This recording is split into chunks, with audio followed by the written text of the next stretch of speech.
Amrita? Amrita?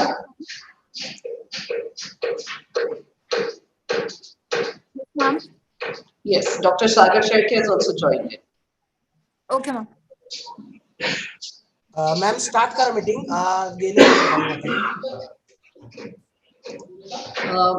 Vendara madam, with your permission, Yes, yes, ma'am. shall we go? Yes, yes. Vartak madam, shall we start? Yes, yes. या आणि आदित्यला म्हणा ma'am ते जे बाहेरचा आवाज येतोय ना तो रेकॉर्ड नको व्हायला तर त्याच्या इकडे पण माइक्स लावून घ्या. Right. ओके चलो let's begin. Sorry Vartak madam, extremely sorry. No, not at all. Yes. Aditya, shall we begin? Can you No, mute madam, your चालू mic? करा. Yes. Good morning, one and all. I, Dr. Raj Lakshmi Bag, Assistant Professor, Mute kara ma'am. New Law College, welcome you all for the celebration of the National Girl Child Day, Azadi Ka Amrit Mahotsav, today.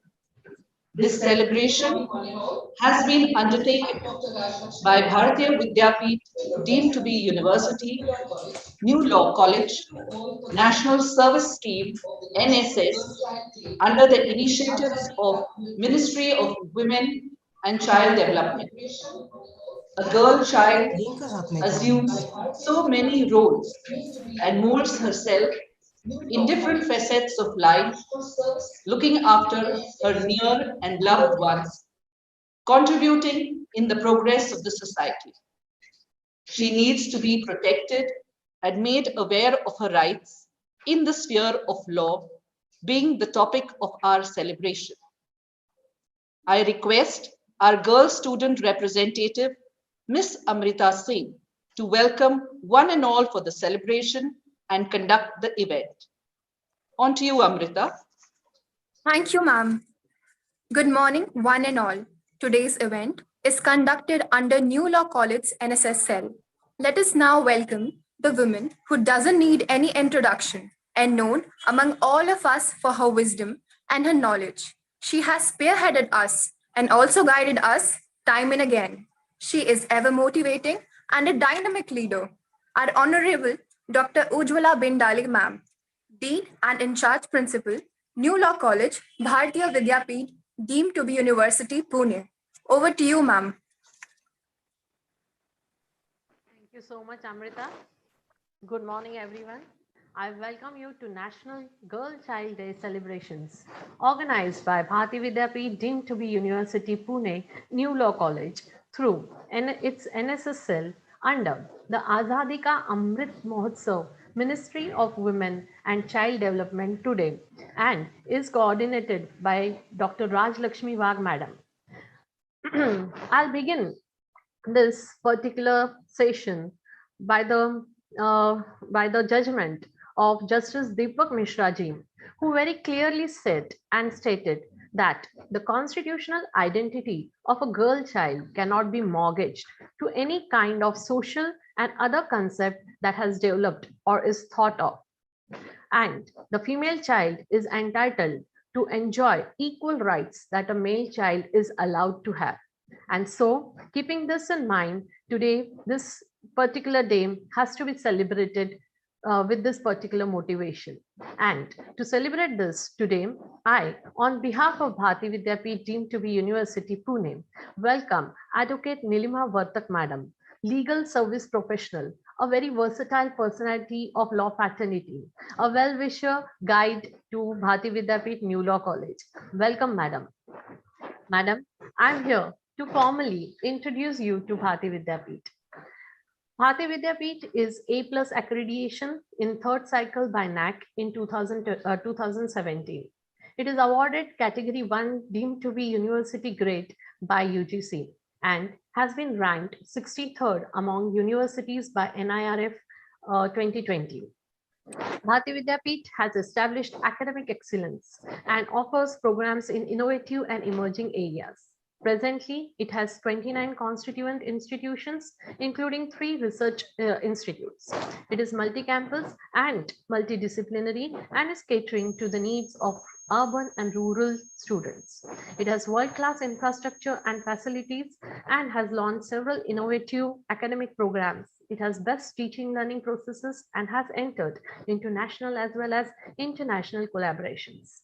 Madam, all this has been possible because of Honorable Dr. Patangrao Kadam Saheb, the founder of Bharati Vidyapeeth deemed to be university, a visionary who at the age of 18 years decided to establish Bharati Vidyapeeth as a distinct educational institution. Today, Dr. Patangrao Kadam Saheb is the guiding star for whole of Bharati Vidyapeeth fraternity.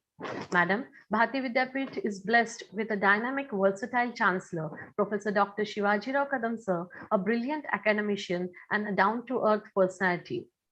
Stepping on the footsteps of Honorable Saheb and Sir is our young and dynamic visionary patron, Honorable Dr. Vishwajit Kadam Sir, Pro Vice Chancellor Bharati Vidyapeeth, Member AICTE, and Honorable State Minister, Government of Maharashtra.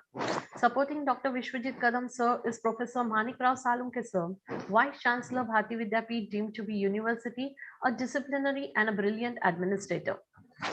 Today, under the excellent guidance of our beloved patrons, New Law College has been consistently ranked amongst top law institutes of India.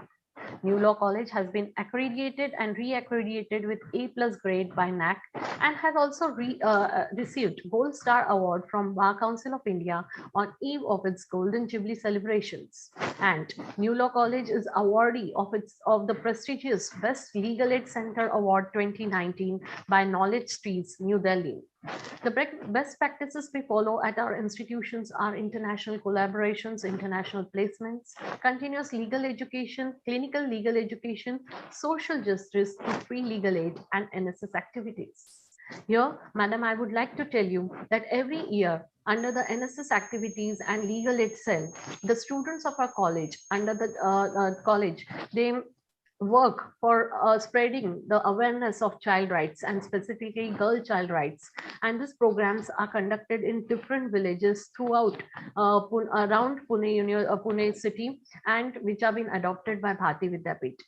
And to keep up with this particular understanding amongst the students, and as what Justice Deepak Mishra sir said, that rights of child should be made aware to all and they should be taken care of in this legal system, we have undertaken today on this 24th January this particular celebration through our NSS cell organized under the Azadi Ka Amrit Mahotsav, Ministry of Women and Child Development. Once again, wholeheartedly, I welcome Advocate Nilima Vartak Madam and express my gratitude towards Madam for consenting to enlighten our students to keep up with the quality and academic excellence. Thank you everyone.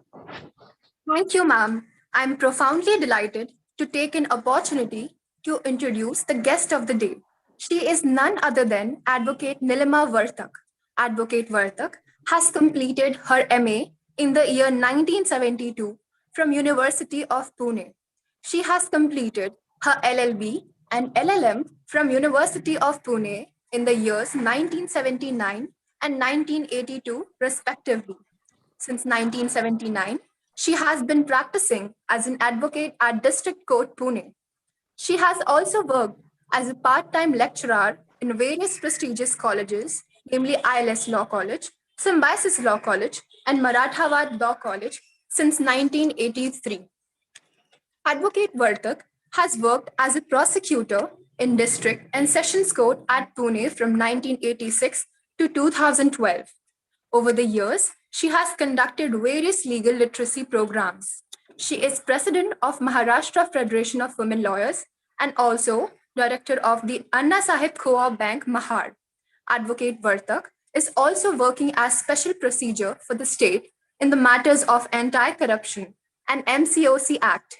Today, on the occasion of National Girl Child Day, Advocate Nilima Vartak ma'am would be enlightening us on the topic, a girl child in the sphere of law. Over to you, ma'am.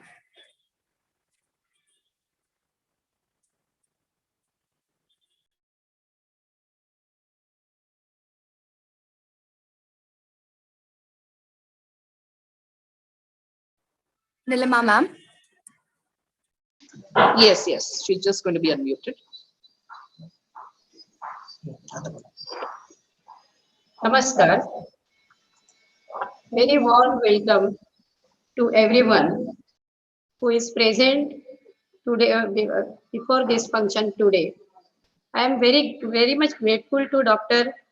Ujwala Bindale Madam, Dr. Rajeshwari Wagh Madam, Dr. Sagar Shedke Sir, and all the students and you all and the technical staff of this college.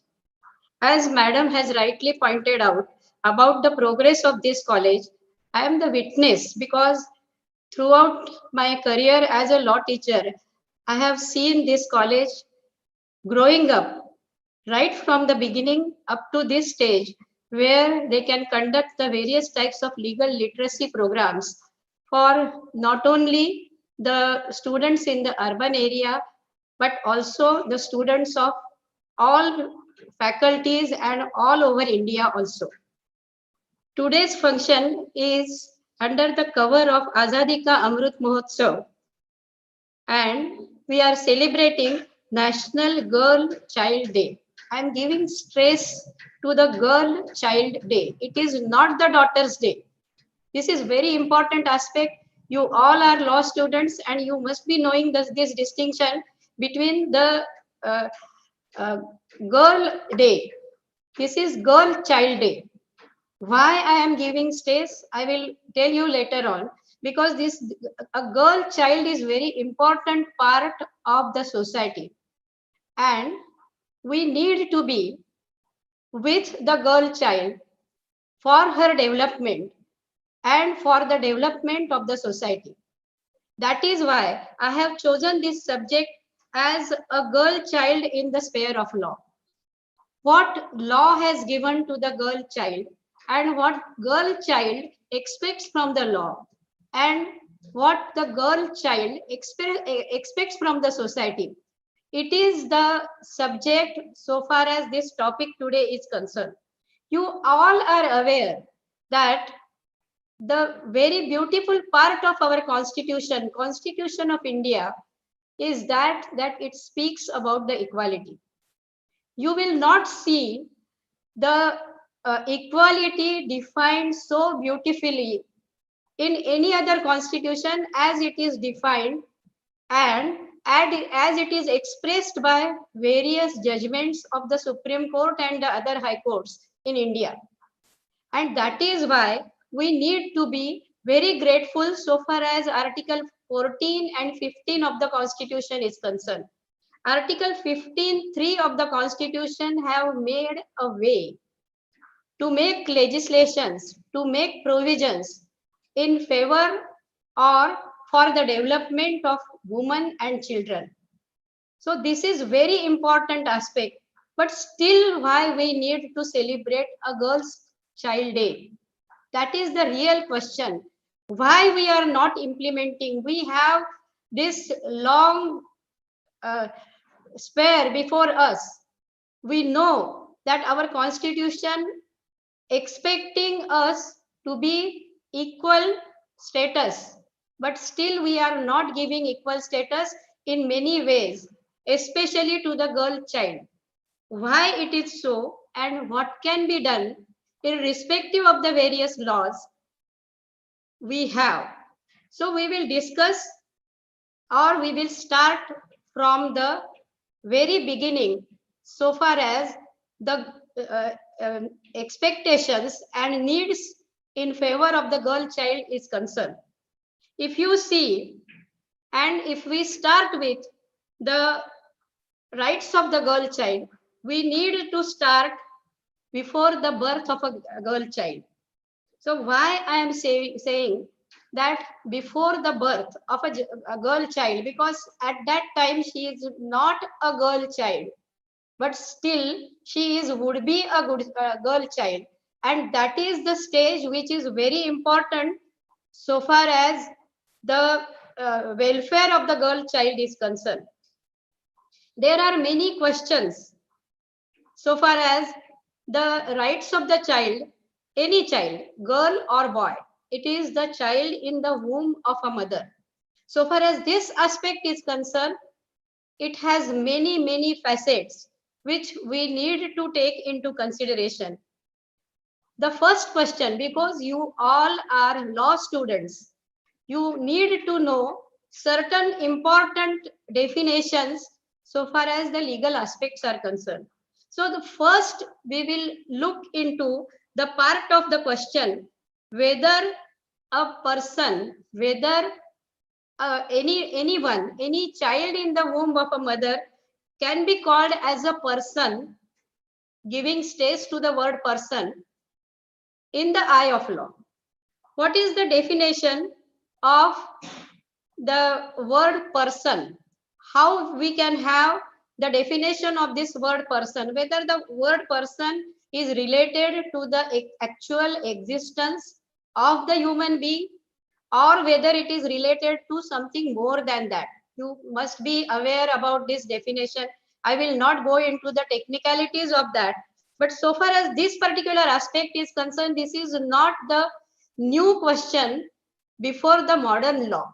This question is discussed in all the laws all over the world, even in the ancient laws where we were not having this type of codified system of law. So this was the question which was in existence.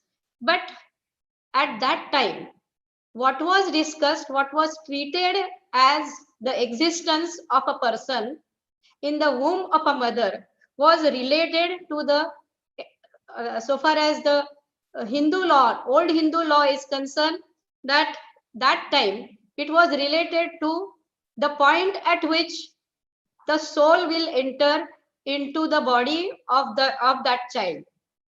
So we will not go into the details of that, but we must know why I am starting this particular subject with the help of the child in the womb of mother. Child in the womb of mother is given certain rights in the civil law as well as criminal laws. In the modern laws as well as in the ancient laws also, the laws is the developing process. No one can say, as you are a student of law, I am also a student of law. I have taught the legal subjects for many years, more than 35 years. I was teaching law. And every time, every next day, I used to think that I was not aware of this legal concept last time when I taught this particular topic. All the students should not forget that this is the developing process. The process is developed because of the legislations as well as the judgments given by the courts. So this process is everlasting process. It goes on and it has to go on. So if you see from this point of view that when it can be given a right. So we will see this particular aspect in detail. However, in old laws, we will see so many examples, not only in laws, in the stories also, in the history also, in Puranas also, there are so many examples. You know, the very popular example is that of Arjuna and his wife talking about something, and whatever that I am not giving this example for the purpose of creating any legal impression in your mind, but this is just an example that whether that particular child in the womb has certain senses or not.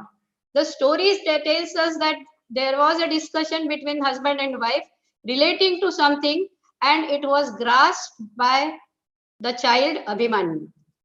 So far as this particular aspect is concerned, there are so many examples. So far as the legal aspect is concerned, that this particular type of having the existence, so far as child in the womb is concerned, this is the concept, and this concept further relates to the rights of a child in the womb of a mother.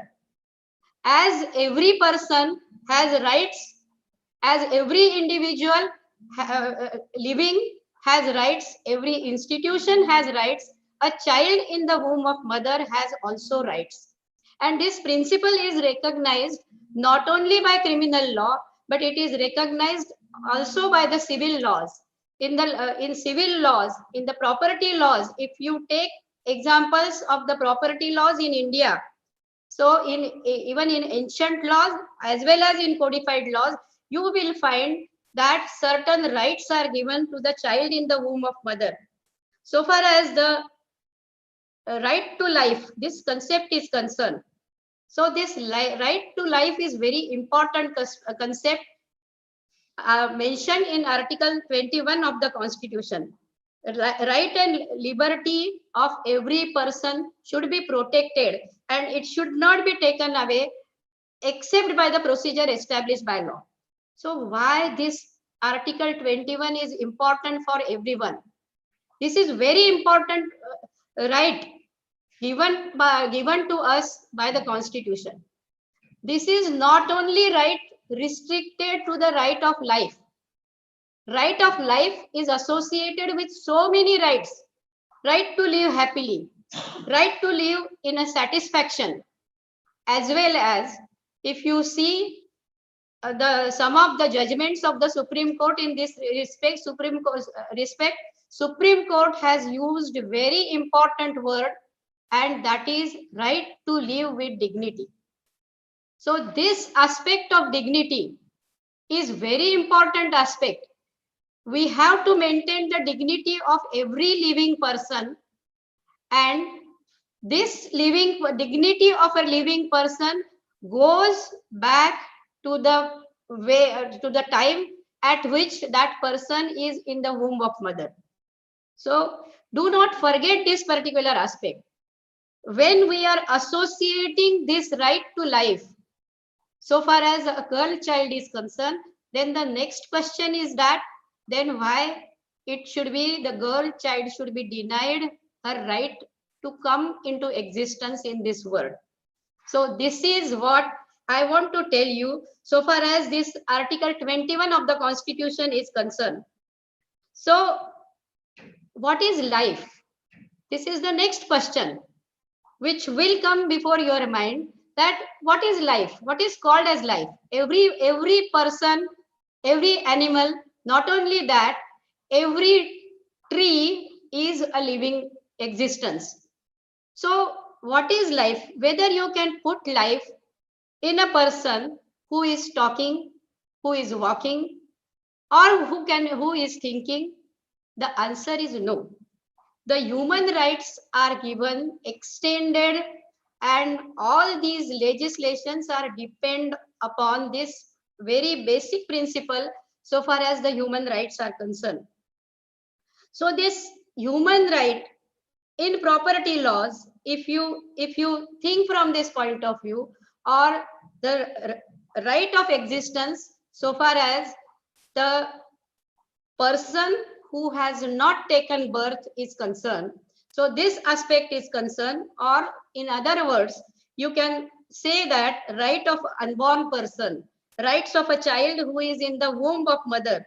So when, at exactly what time that child can have right. So if you see, for example, in property laws of England, property laws of USA, as well as the property laws in India, the Indian property laws are also protected the rights of unborn person who is in the womb of mother. Not only that, it goes beyond that.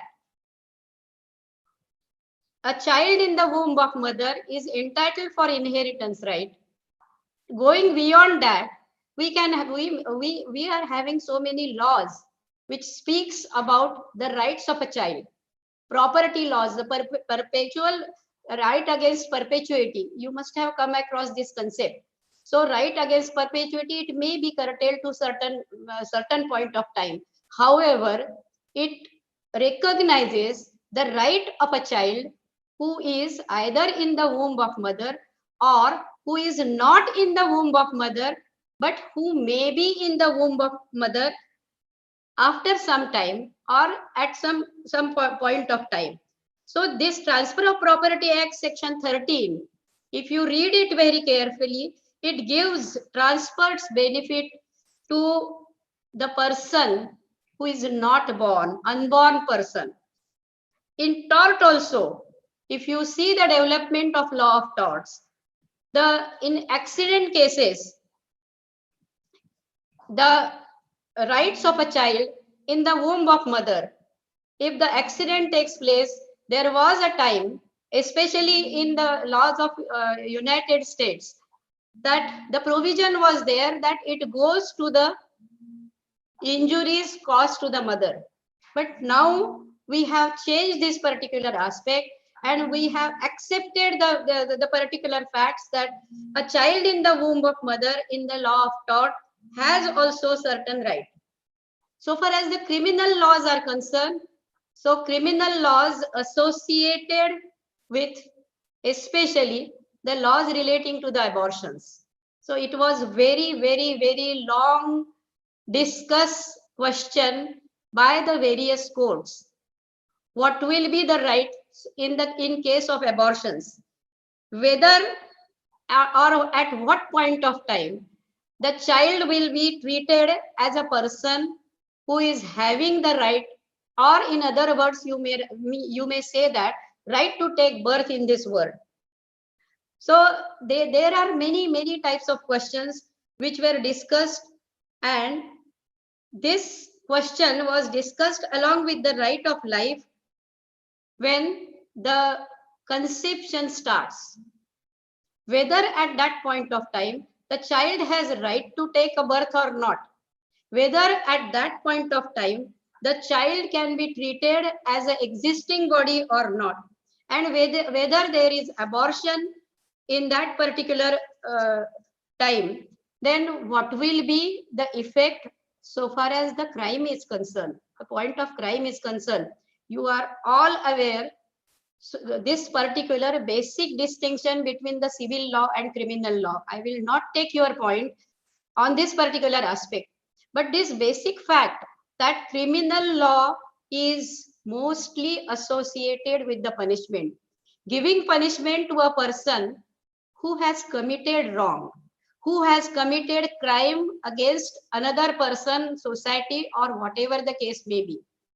So far as civil laws are concerned, civil laws are associated with the point of compensation, or in any other way, the damages or whatever the case may be.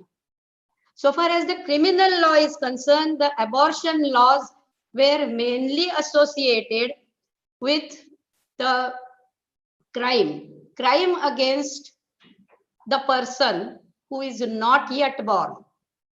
So Indian Penal Code section 312 and 330. So if you read this, the concept of consent to give miscarriage. So miscarriage with consent of a woman and miscarriage without consent of a woman. This is very important aspect, which was these two sections of Indian Penal Code are concerned.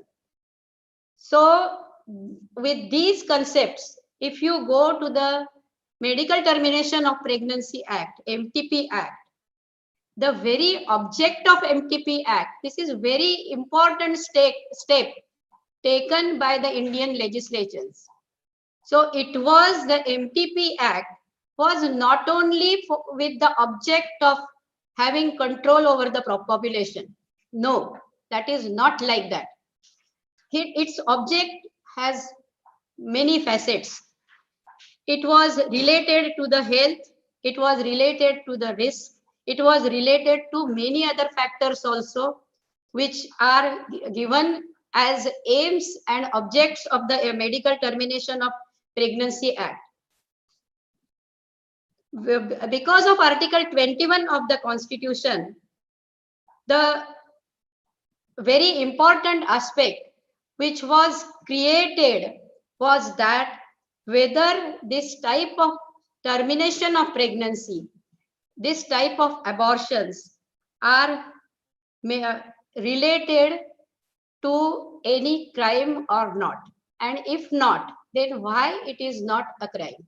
If section 312 and 313 are related to in IPC to the miscarriage, and it was also treated as an offense, then under what circumstances the medical termination of pregnancy can be treated as no offense? That is very importantly discussed in the act itself, but it has nothing to do so far as the girl child is concerned. By taking a step further, we go to the another act. We will go to that particular aspect little later, but so far as Article 21 is concerned, so you think from the point of view that a person who is not a natural person, a child in the womb of mother is not non-natural person, but it is not also a legal person. A legal person like any firm or something like that, you are aware about it. So this is in between the two. So rights of a legal person and rights of the person who is not a natural person. So these are important aspects, how it is discussed in the various judgments. We will come to that aspect little later. But this was a right to be born. Whether it is right, whether this right is written in the constitution, that I, as a child in the womb of my mother, will not say that, mother, I want to take birth. So it is not the concept. So, but every child in the womb of mother has right to take birth. Then why to deny this right to the girl child? That is very important question, and that is why I say that it is not the day celebrated as a daughter's day. It is a day celebrated as a girl child day. So a girl child day, her right of live with dignity in the world. So right to dignity, when a child is born, that little child don't even know anything except crying or laughing. Here, the child gives smile to you, you are happy. Child starts crying, you are not happy. You try to pacify the child by feeding the child. So that is the shelter. So shelter is given to the child, and in another way, in another words, you put that child in the comfort zone. So this is the right of a child after the child gets birth. So whether the child can say that I have these rights, I can go to the court if my right is curtailed, if my right is injured, I will go to the court and establish that this is my right and A has acted in such a way that my right is curtailed.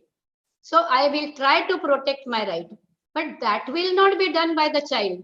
Then who will do it? Who is supposed to do it is the mother of the child, is the caretaker of the child. So then who can be the caretaker of the child? That is the very important concept which we will discuss little later. These are very important concepts. So far as this particular aspect is concerned, this due process of law, this concept. So when there is a conflict between two laws, conflict between the concepts of two laws, as I mentioned before you, that section 312 and 313 of Indian Penal Code. Then comes Medical Termination of Pregnancy Act. There comes Prenatal Diagnostic Techniques Act. So far as this particular various types of acts are concerned, whether they are complementary to each other or whether they are conflicting with each other, so far as the protection of the rights of girl child is concerned. So these acts are passed. By passing of these acts, there is no harm so far as birth of a boy child is concerned. Male child was always welcome in the family, and he was given he is given association so far as the families and forefathers are concerned. A male child is wanted because the parents say that we will get something in the other world if we are given the last rituals by our own children, male children. If you don't have male children, no one has seen what happens after death.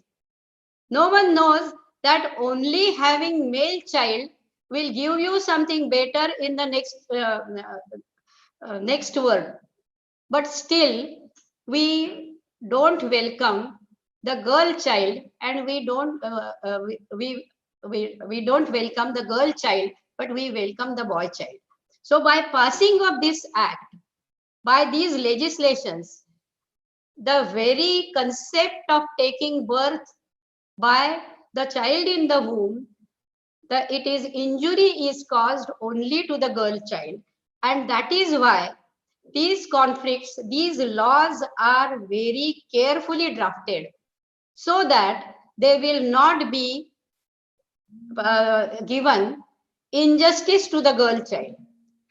However, when we are talking about these laws, so far as especially so far as the unborn child's rights are concerned, this particular law is concerned, we talk about it very carefully, and we say that you have to go into all the concepts, all the objects, as well as all the precautions. The word precaution is very important. What precaution the doctor is supposed to take at the time when he goes for MTP? What precautions the doctor is supposed to know when he goes for the diagnosis, prenatal and preconceptional diagnosis, so far as the child is concerned? So this is very important aspect. We should not forget it, because that causes harm to the birth of a child, a girl child, and that is the reason why the ratio of boy and girl, man and woman in the society is disturbed. So technical advancements, technicalities, we say that man has brain, and with the help of brain, with the help of reasoning, we try to win over the nature. And how we are trying to win over the nature is that if I am giving birth to a girl child and I don't want girl child, I will say that I don't want this child, I will go for MTP. That is so simple in the society, that is so frequent in the society, that the mother also, who is supposed to be the caretaker, the part of the child, part of the face of the child, is in the womb of the mother. And when the child is in the womb of mother, how any mother can think that I don't want this part because she is a girl child? That is what is needs to be taken care so far as this particular aspect of the termination of pregnancy is concerned, and this particular aspect so far as the girl child's right of taking birth is concerned, the right of life. So this is the right of life. Right of liberty is very different right, even though it comes under Article 21, right of life and liberty. If you are denying the right to a girl child, how you can give liberty to a girl child? A very nicely projected advertisement of a girl, so far as these MTP laws are concerned, that she was put something on her mouth, her hands are tied, her legs are tied, not supposed to have any free movements, because we think that my child, my girl child will be responsible for loss of my prestige if she goes wrong. Why don't we think that if a boy child goes wrong, then you will lose prestige? You know, think from this point of view. So that is why the laws are to be implemented very cautiously. In one judgment of Mumbai High Court, Nikhil Datar versus Union of India, and Vijay Sharma versus Union of India. These are two very important judgments so far as these two laws are concerned. The Medical Termination of Pregnancy Act as well as the Prenatal Diagnostic Techniques Act. So far as these two different concepts are concerned, the Mumbai High Court has taken a view that there, so far as termination of pregnancy permission, so far as the first case is concerned, that in that case, the mother has asked the court, High Court, permission for termination of pregnancy, and her case was that the medical reports of the unborn child are not supporting to the fact that the child will take birth as a healthy child. So she was asking permission from the court for the purpose of termination of pregnancy. In this case, the permission was not granted by the court, and you can go through the judgment. I will not take much of your time so far as the facts and circumstances in this case are concerned.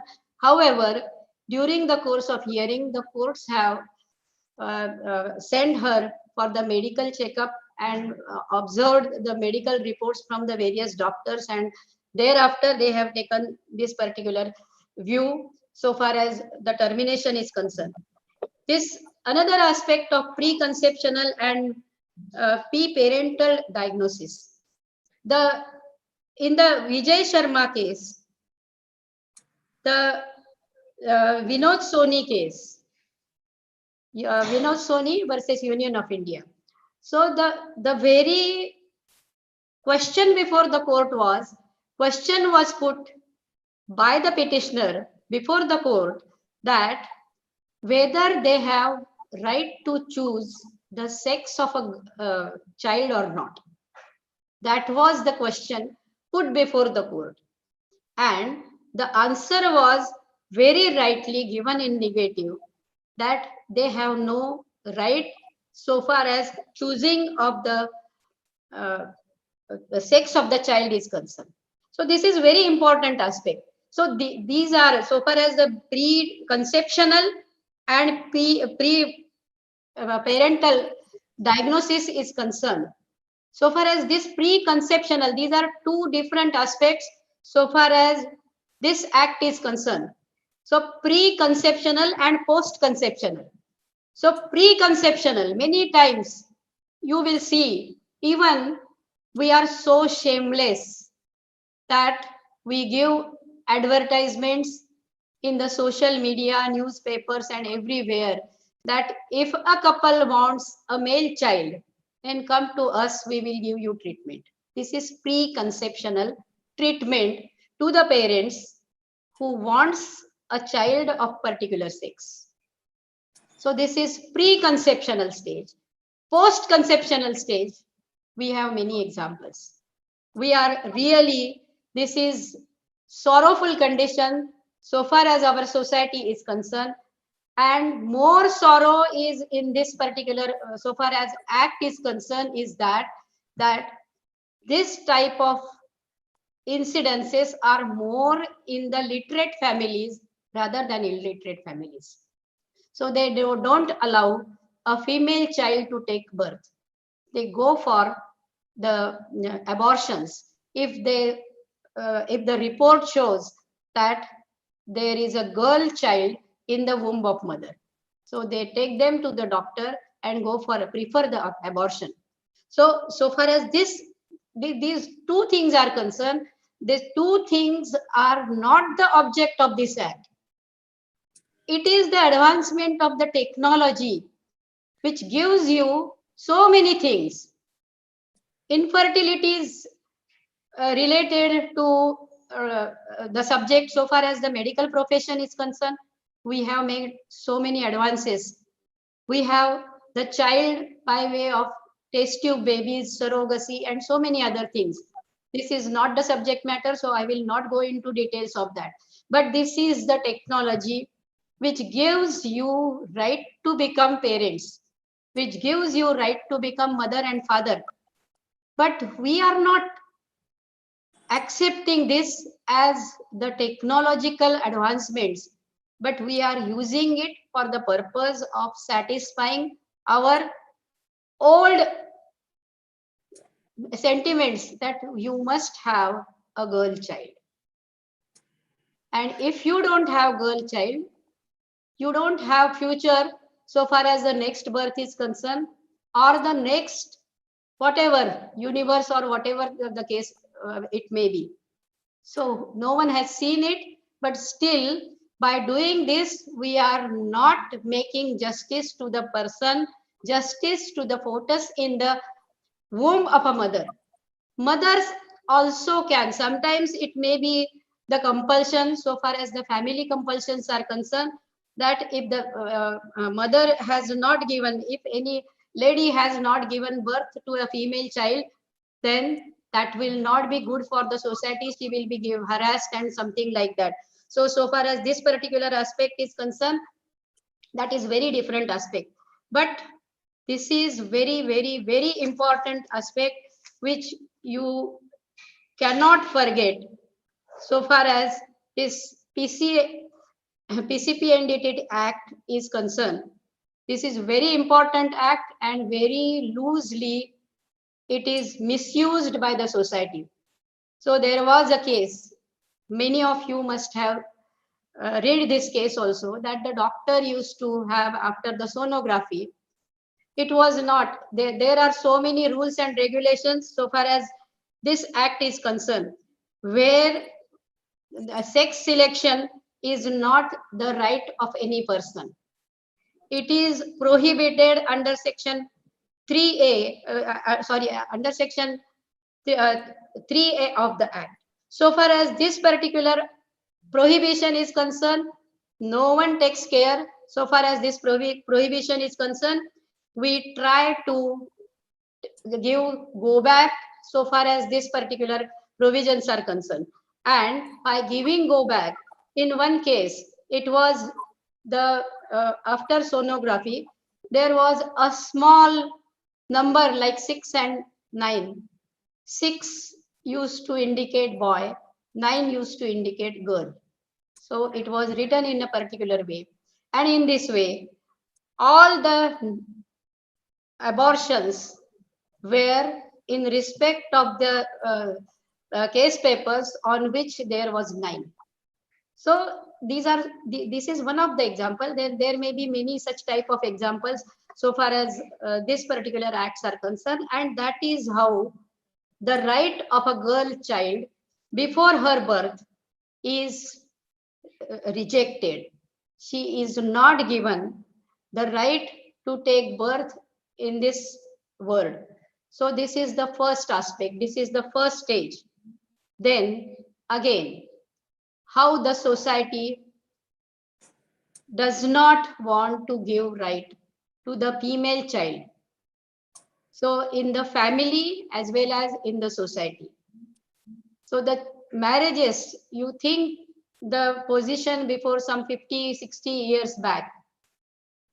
So before 50, 60 years back, even in your family and my family, if you ask to your grandparents at what age they were married, they will say that the girl was at something 6, 7, 8 years of age, and sometimes there was a procedure also that immediately after birth the marriages were fixed. Not only that, we have a system in which we have treated those girls as widows whose husbands used to die at their age of 15 or something like that, and she was just 4, 5, 9 years of age, and she becomes widow, and throughout her life she used to be live like widow. Where is the question of right to live with dignity? Have you given this right to a girl child? No. Why you have denied this right? Why you have denied this dignity? And still we say that we have grand future uh, uh, past. This is not the grand past. We have grand past, which we must remember, which was intelligent. intelligent part of the past must be remembered. But this part, we have to condemn this particular types of attitudes. And that is why the Child Marriage Restraint Act was passed. So I will tell you one example. I have seen this, experienced this with my own eyes, but I was not able to know that it was a marriage. So at one time in one village in Rajasthan, as a visitor, when I visited a temple, then some two small babies were brought. They were kept on that table before the god.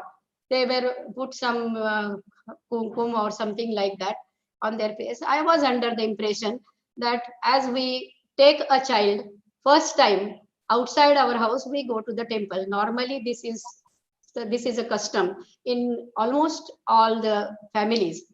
So I was under the impression that it may be like something like that. Then we went away, and then I listened someone whispering that the marriage was performed. So this is very shocking that a marriage at this type of age, when they were folded in a piece of cloth, and their marriage was settled, their marriage was performed. Not only that, if you go to the ancient histories, you will find that there were certain communities, maybe tribal communities, but there were certain communities where the marriages of the children were settled even before the birth of a child. So if there is a boy in the family, and if some girl is pregnant, then they used to settle that if she gives birth to a female child, then that girl child will be the wife of that boy. So in this way, before the birth of a child. So if you think from this point of view, where is the dignity? Have we given dignity to a girl child? And that is why Article 15(3) of the Constitution, you have to make the laws which will give the dignified life to the women and children. So to give dignified life to this, the Child Marriage Restraint Act was passed. By passing of Child Marriage Restraint Act, this child marriages were restrained. This is very important act which gives right of to various ages so far as the age of majority part is concerned. Only raising the age of majority, only raising the time so far as the MTP is concerned is not enough. This is not the proper amendments. If you raise the age of a girl from 18 to 21, what difference it is going to make? The marriageable age will be different. That is the only thing so far as by raising the age we have achieved. Nothing more we have achieved so far as these social problems are concerned. The legislations must know that they are committed to the society. So the welfare laws must be taken into consideration. They must be passed by discussions, by taking reports from the various parts of the society. Thereafter, we will go to another important aspect so far as the criminal laws are concerned. The laws relating to the rape, child abuses for the purpose of the sexual assault. So these are very important things. So far as the child abuses or sexual harassment aspects are concerned, these are the laws which has to be taken into consideration in different ways. Rape on a child below 6-7 years of age, rape on a child who has not completed 18 years of age, but just 2-3 months for completion of 18 years of age. These are two different perspectives. We have to look to it from the different point of views. I don't want to say that every rape is an offense. Every rape is a heinous offense. That may be the rape on on a person who is major.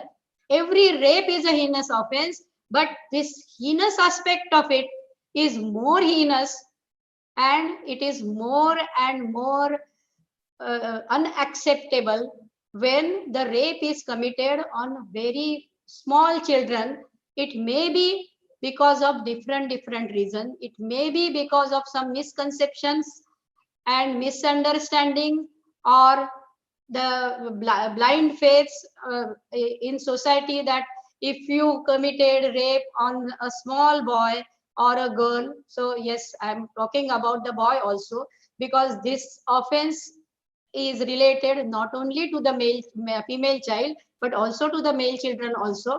But the rapes are committed mostly on the girl child. That is why it is it must be taken into consideration so far as these types of situations are concerned. In the old Indian Penal Code, we have a provision that when the rape is committed on the girl below 12 years of age, there was a provision of enhanced punishment. Then comes the POXO Act, the protection of children from the sexual abuses. So far as these particular aspects are concerned, they tried to change the definition of rape. So instead of the penetrative rapes, so far as the offenses in the old criminal laws were concerned, they have changed this concept. They have defined the concept specifically so far as these laws are concerned. So this particular aspect of committing the offenses against the girl child are very heinous acts, and we have to take into consideration so far as these types of laws are concerned. Very recently, this is the global problem. This problem is not restricted only to the India, but this is a global problem. The atrocities on the women and children, this is a global problem, and that is why UNO has also taken note of it very recently from 25th November 2021, 2020 to 10th of December 2020. For 16 days, they have observed, UNO has observed the days against the violation of women and children. But you all are from the legal field. So only observation of such days will not enough so far as eradication of such type of offenses are concerned. For that purpose, we have to take efforts, positive efforts. We have to look to this problem from the judicial point of view and not emotional point of view. You know that after the incidents in Delhi, which is popularly known as Nirbhaya case, central government appointed Verma Commission for the purpose of looking into the laws relating to the atrocities on women, against women. Verma Commission has given a detailed report which was ultimately resulted in the amendments in Indian Penal Code so far as the rape laws are concerned. Thereafter, the various sexual harassment laws are concerned. They specifically, so those laws were passed, and thereafter, again, that these, after bringing these changes in the rape laws, we have, to some extent, we have achieved certain things. The next question you may ask is that if we have achieved, if we have so many laws, then why still we have so many incidences? And what to do with the incidences? And this is not the only thing which you can strive for so far as the laws are concerned. Sometimes the legislatures are also not aware so far as the social problems are concerned. This is very unfortunate thing. A legislative council are responsible for lawmaking. So they must be associated very closely so far as the social problems are concerned. And that is why the incidents took place in Andhra Pradesh. where a veterinary doctor was very brutally raped and murdered. And thereafter, within few days, one person was died in the encounter, and we all started clapping that justice is done. To take, for example, the incidences like Hathras. So, any act giving immediate punishment to a person who has committed certain act which is an offense is not this way. It must be the judicial process. It must be through the judicial process. So who knows that the one who is killed in the or died in the encounter was the real culprit? Real culprit may be there, and he may be there enjoying, and someone has lost his life because his encounter was done. So this is the judicial process, and this must be through the judicial process only. We have recent example in Maharashtra only, that the victim's father, who was a victim of rape, has caused death of a person who was the accused responsible for the uh, act of rape on his daughter, and he has caused his death immediately after he was released on bail. There are so many examples.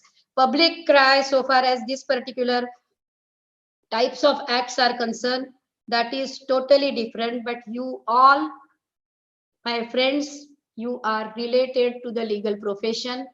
You are responsible persons so far as the society is concerned. So we must not be swayed away so far as this type of things are concerned.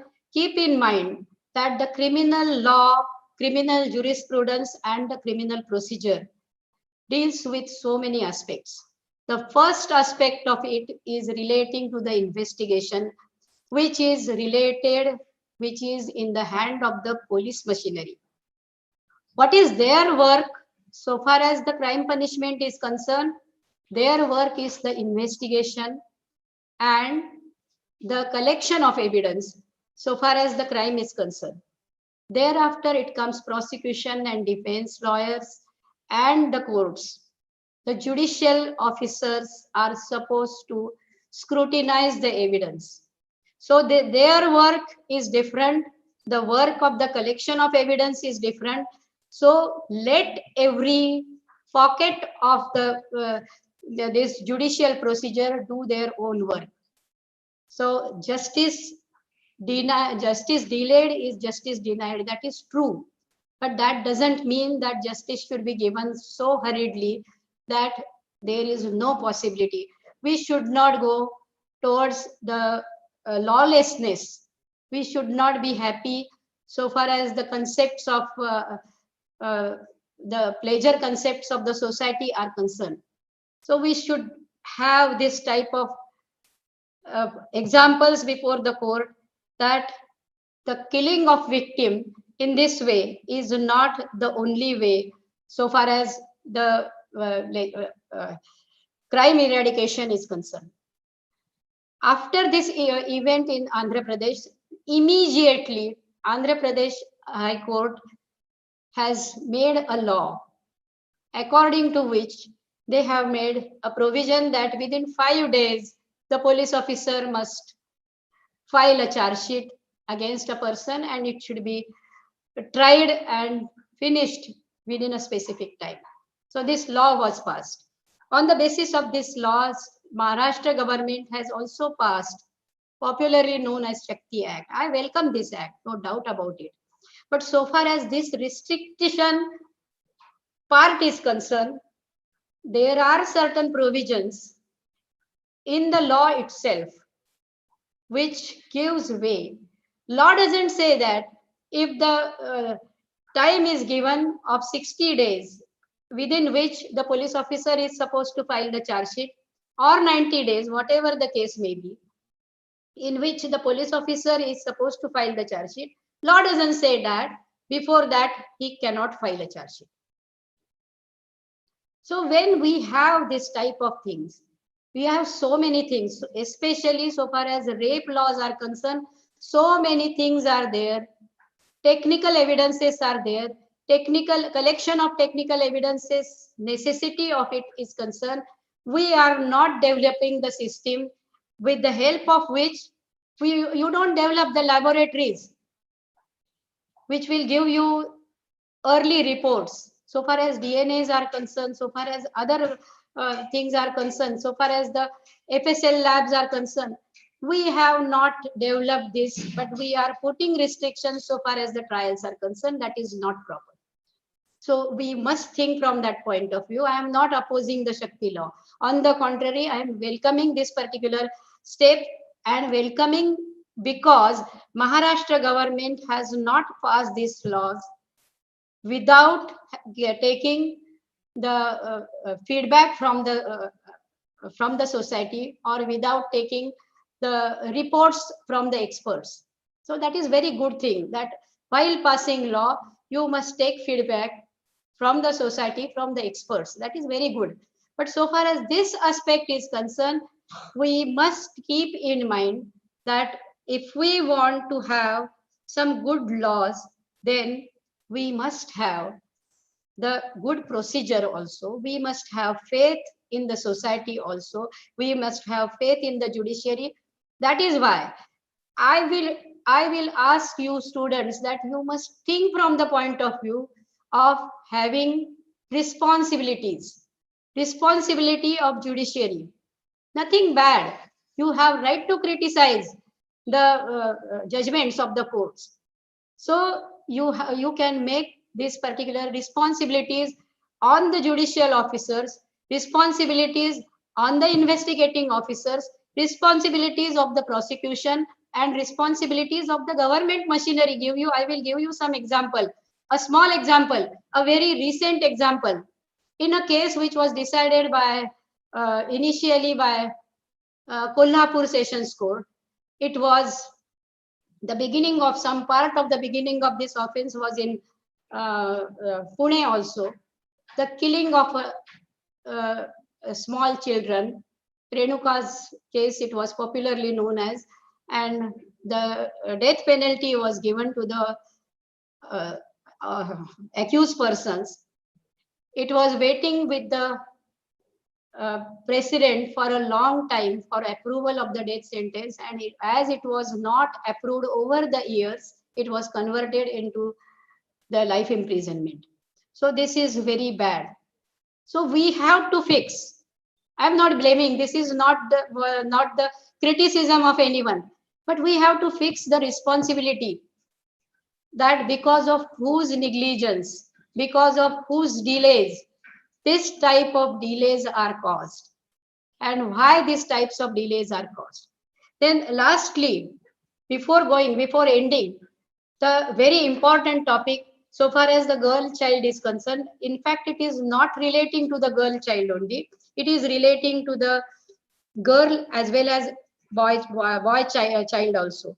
That is the children of the woman who are undergoing the imprisonment. Very important topic.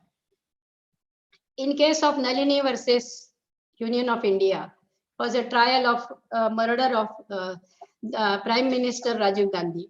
So this question was discussed. This question was before court. There are many such type of cases in which the birth or the children of very young age of the ladies who are undergoing the punishment, they are concerned.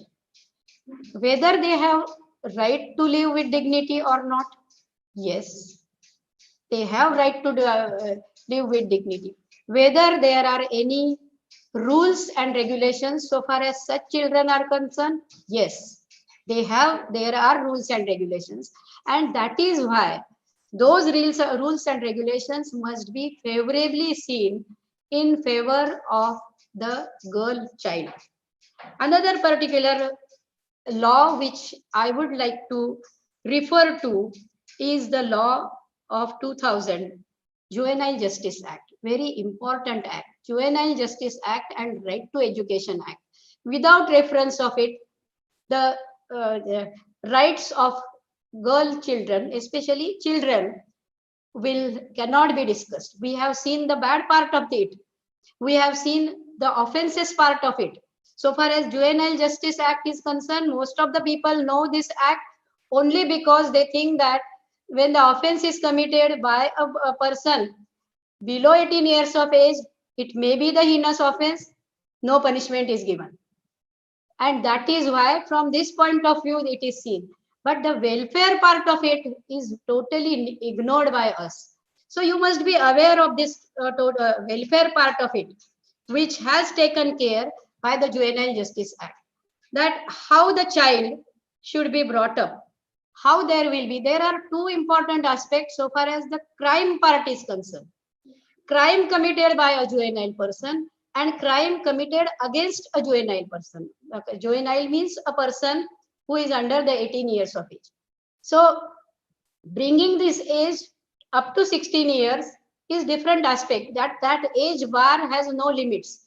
So in that case, that you grow mature very early, sometimes this type of acts may be committed by 15 years of age person. Then will you say that the age must be at 14 years? No. We have to see the philosophy behind that act, the laws behind the act, and the intent of the legislature so far as the act is concerned. So this aspect, so we will not discuss because we have for a long period, we have discussed this crime part so far as crime against the children are concerned. So we will discuss this favorable part of it, that how to grow the children and why these acts are there.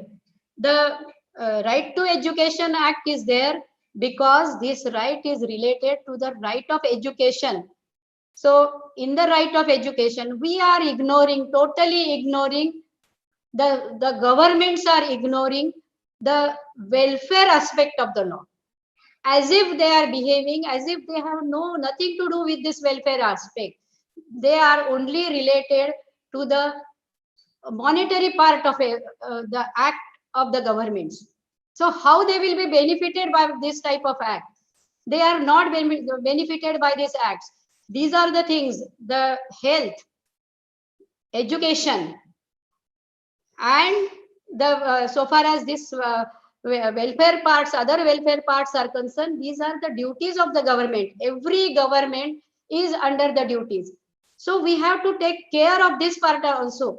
This is not opening the school, starting the dispensaries. These are not profit gaining parts of the government machinery. These are the welfare part of the government machinery. However, it has to maintain. You have to give education to every child. That is why Right to Education Act. Right to Education Act says that every child, compulsory education to every child. It is the duty of the government to give education to every child. It is the duty of the government to educate, to give shelter to every child. So this welfare part is totally ignored by the governments also. That is why when I say that we must learn to fix the responsibilities. This is the responsibility fixed on the government. You must be able to ask question to the government, why you are not doing this welfare activities? Why our children, every child may not have parents, where they are supposed to go? The immoral trafficking acts. In immoral trafficking acts, only girl children are not trafficked. Only they are not responsible. There are so many ways that they are kidnapped for the purpose of begging. They are kidnapped, especially the girl children are kidnapped for the purpose of prostitution. Girl and boy children are also kidnapped for the purpose of this type of sexual activities. So to give protection to these children, what we are doing, what welfare activities we are doing, we have there all these things in the legislations, but we are not implementing it properly. We have the provisions relating to the rescue homes. We have provisions relating to the homes, shelters for children. We have provisions relating in the Domestic Violence Act. You see that there are provisions so far as this particular type of persons are concerned. Article 15(3) is concerned. So you have right to create this type of shelter homes, this type of things, but the governments are handing over these types of act to some institutions. Everyone cannot be the institution by itself. Everyone cannot be taking care in the individual or institutional capacity of the children. It is for the government to do these types of activities for the welfare of children. So far as this early type of decisions, so far as criminal laws are concerned, there are many examples to take care of it. So only by giving, if you have seen in the latest days that how the legislations are passed, the laws are passed. If you say that the law will be there for the purpose of giving death penalty to the offender of rape, no one will oppose it and it will be passed within no time. I would like to say that there is a judgment of Bachchan Singh's case. In what case you can give a death penalty? You are not going to pass away with that, with the ratio of that judgment. Then why to make or why to waste time on such type of activities? Waste time on the welfare activities so far as the children are concerned. Not only that, this is the last, I know that much time I have taken, but this is the very last point which I want to put before you all. So far as the custodial part is concerned, in most of the times, the custody of children to the parents is supposed to be the safe custody, but always it is not so. Sometimes the parents are responsible for selling their children in brothel. So this is very, very popular thing. Everyone knows it. In one judgment, Bombay High Court has taken a view in Prerana versus State of Maharashtra. If you go through it, you must go through it. Prerana was the NGO, was taking care of it, such type of girls rescued from the brothel and other places. So far as this aspect is concerned, the court has taken a view that court must be very cautious while giving custody of the young children, even to the parents, mother and father. They should not give the custody of children. I will give you one example in my own case. It was the girl was from Andhra Pradesh. She was a minor girl and she wanted to marry a boy right from their community only, but they were not, the two families were not matching to each other. So her parents, her father was not in favor of this marriage. The boy tried to convince him by saying that I will get a job, and after completing 18 years of age, you please give us permission to marry. Then he had a job in army as a Jawan. He told her father that after he come back, he will marry her. He will come on leave and he will marry her. And please wait till that. But the father was very much adamant. When he joined the office, he sold that girl to the brothel at Pune. Thereafter, when he came on leave, he came to know about this. Then he tried to find out the girl, and he was successful in locating that girl at one brothel. He contacted the police officer over at that place, and he told him that the whole story. Then by the time there was raid in the brothel, and as a result of raid in the brothel, it was a case before the Sessions Court at Pune. I was conducting that case, the investigating officer told me that, look, these are the cases, so we want to take her out, and he is ready to marry that girl. So I thought for some time, and then I told him that we will give her protection as witness protection. First, you see that they will marry each other. The marriage will be registered, and thereafter, the marriage is registered. Then give those papers to the place where he is serving, because he was serving in the military. That was good protection for that girl child. And thereafter, whatever you want will be done. And then all these things were done. Why I insisted on the marriage? Because I wanted to get assured that again after that he may say that I love her and I will take care of her throughout my life.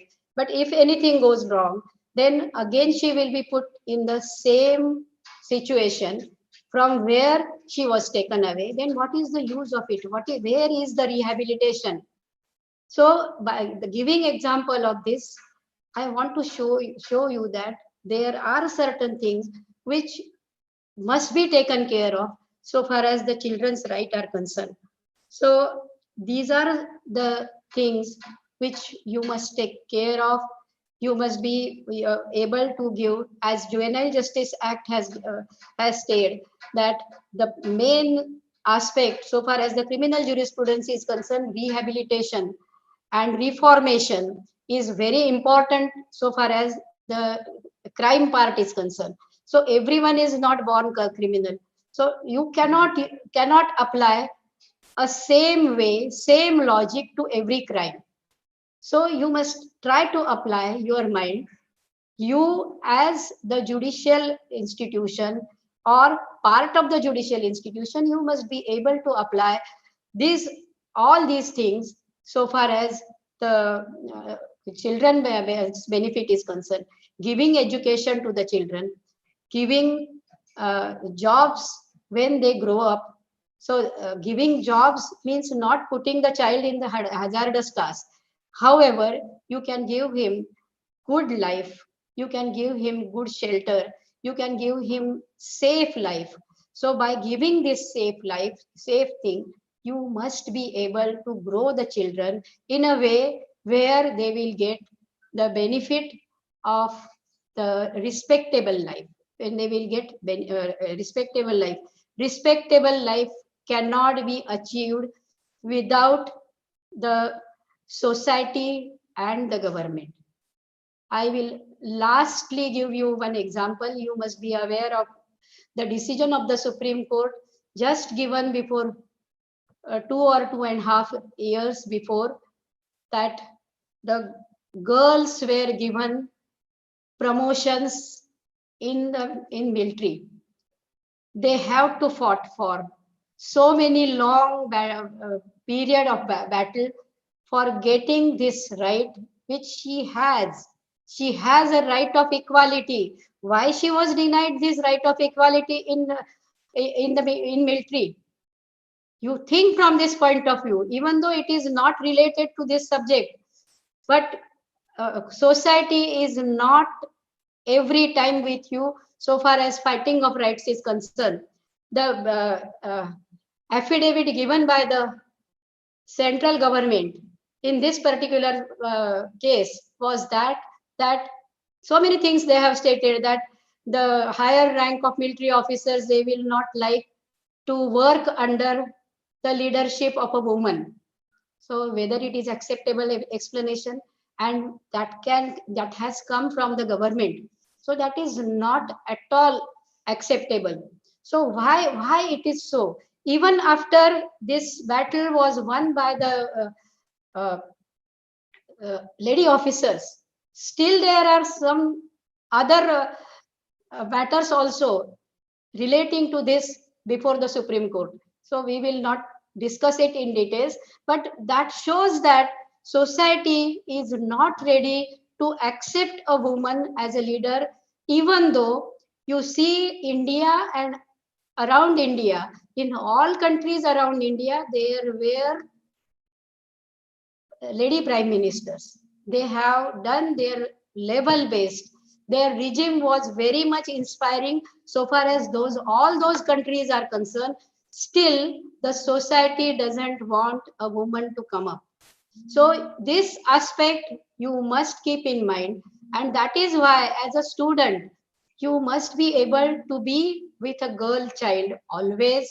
You must be able to improve the laws so far as the improvements of the status of the women and children, lady children in the society are concerned, and that is why in the beginning only I said that the word girl child is important.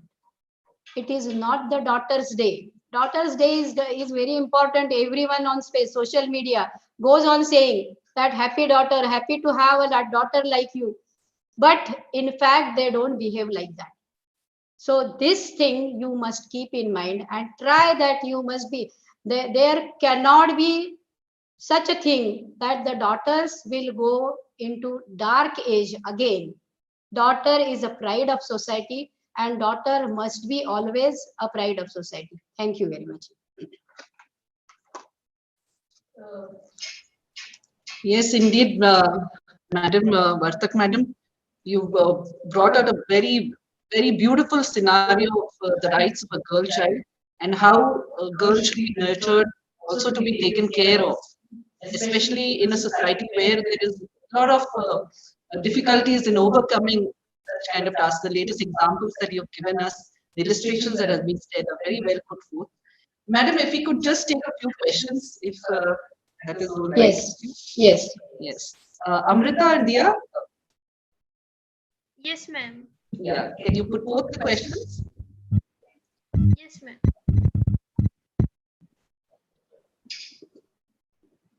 Yes, Dia. Any questions?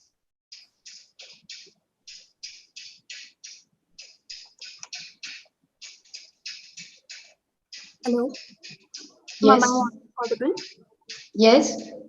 Yes, ma'am. Advocate Vartak, ma'am. I wanted to ask the major problem that India is facing is that although we have rights, legal rights, but we are not aware of them. Like in the state, what happens is even the children, the small children, are aware of what rights they have. If somebody touches them, they know that it is assault or it's battery. But in India, what happens is we don't know that what legal rights we have. So, ma'am, as future lawyers, what should we do to make the children, the girl child, aware that what legal right he has? Principal madam has told in address that you are conducting literacy programs. Legal literacy programs is very important thing, and you can carry these things as a student also. Small laws are there. You can make them aware about the laws, and that should not be restricted only to a girl child, because if you want a proper implementation, then you must try to tell the girl child what right she has. At the same time, you must try to convey to the boy child what right his friend, girlfriend, as well as sister in the family has. You must try to convey to the parents also that what rights their children have. So this is very important aspect that you must conduct many literacy programs. Okay, ma'am. Thank you, ma'am.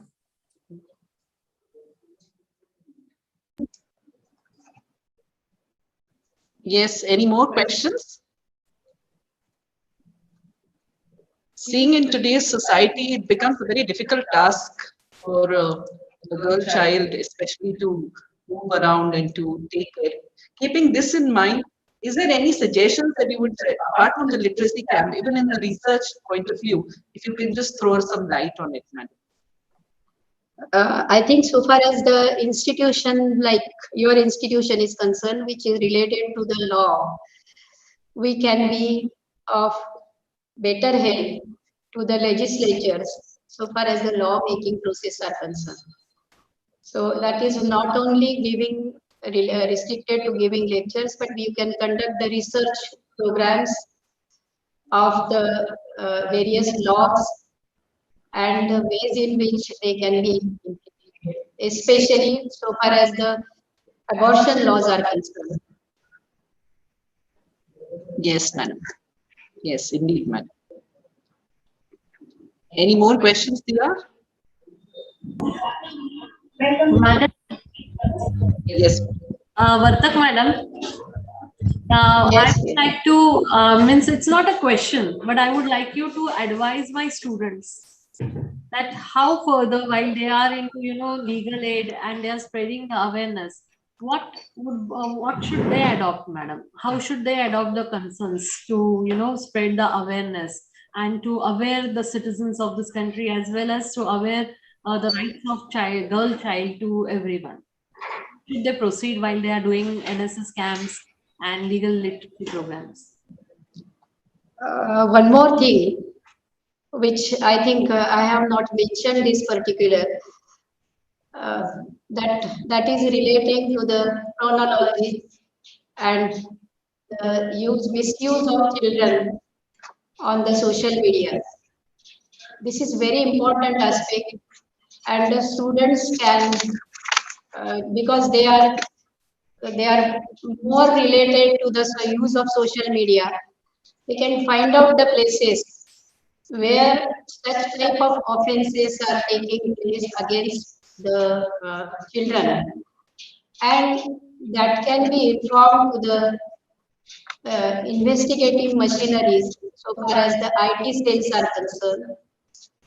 This is altogether a different subject by itself, but we can start with that, and by doing this, we can be helping the society from coming out of this. Thank you so much, madam. So very well said that yes, now recent times online and of course media technology has had a very greater impact on children, and exploitation of children through this means is at a greater level. So yes, madam, of course the students will take this into consideration. Thank you so much. Thank you. Thank you. Ma'am, back to you. Wag ma'am. Yes, indeed. Yes, thank you so much. Should we propose a vote of thanks, madam? Yes. Yes, we'll have our girl student representative, Dia Maheshwari, to propose a vote of thanks to madam. Thank you, ma'am.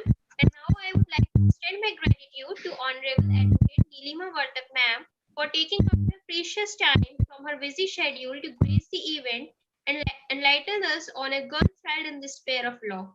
Ma'am, you have very well explained the topic by throwing light on your point of view, what the girl child up to right to her life to live with dignity through various articles of Constitution, different laws of lands, as well as judgments of honorable courts, and by analyzing amendments brought by legislation. And ma'am, you have also guided us to think from judicial point of view instead of thinking from emotional point of view. I would also like to thank our patrons, Honorable Dr. Patangrao Kadam Sahib, Chancellor, Honorable Professor Dr. Shivaji Rao Kadam Sir, Chancellor, Honorable Dr. Vishwajit Kadam Sahib, Pro Vice Chancellor, and Honorable Professor Dr. Manikram Saluke Sir, Vice Chancellor of Bharati Vidyapeeth deemed to be University, and Honorable Dr. Ujjwala Vindale Ma'am, Dean and In Charge Principal. As well as I would like to express my gratitude to Dr. Sagar Shilke Sir, NSS Legal Officer, and Dr. Raj Lakshmi Ma'am, Assistant Professor, for organizing this event. Last but not the least, I would like to thank all my fellow mates for joining us in the celebration of National Girl Child Day. Thank you, ma'am. Thank you so Thank much. you, everyone. Thank you so much. Thank you. Thank you, Vartak ma'am. Yes. Congratulations, everyone. Thank you, Vartak madam. खूप छान. Fantastic.